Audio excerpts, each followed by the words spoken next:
के बाहर बने एक पुराने हवेली जैसे मैरिज हॉल में रखी गई थी। लेकिन उसकी आंखें पूरी काली थीं, चेहरा सफेद और दूल्हा भी जान बचाकर कार में बैठा अचानक बंद हो गई।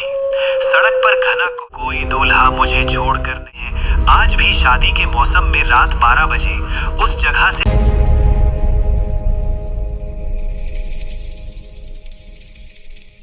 कहते हैं कुछ शादियां खुशियों के लिए नहीं होती, बल्कि ऐसी कहानियां छोड़ जाती हैं जिन्हें लोग सालों तक डर के साथ याद रखते हैं। आज मैं आपको सुनाने जा रहा हूं एक ऐसी दुल्हन की कहानी जो शादी के मंडप से कभी विदा नहीं हुई, लेकिन आज भी हर रात अपनी अधूरी विदाई का इंतजार करती है। ये कहानी है राजगढ़ गांव की डरावनी दुल्हन की। करीब 12 साल पहले राजगढ़ गांव में एक बहुत बड़ी शादी होने वाली थी।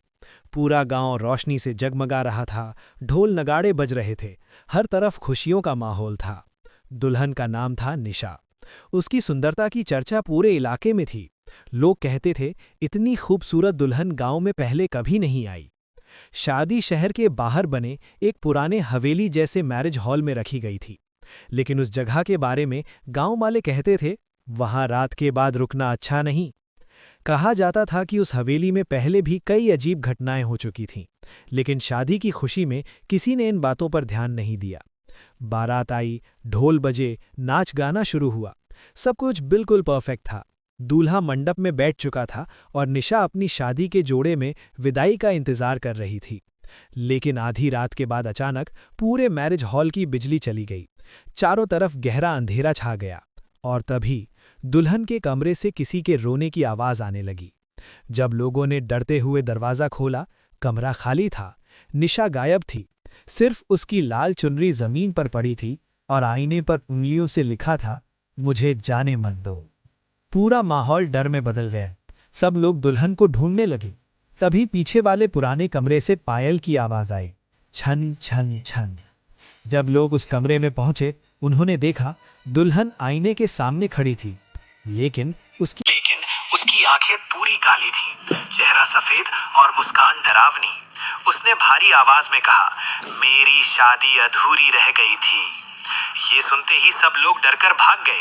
दूल्हा भी जान बचाकर कार में बैठ गया, लेकिन जैसे ही कार आगे बढ़ी, कार अचानक बंद हो गई।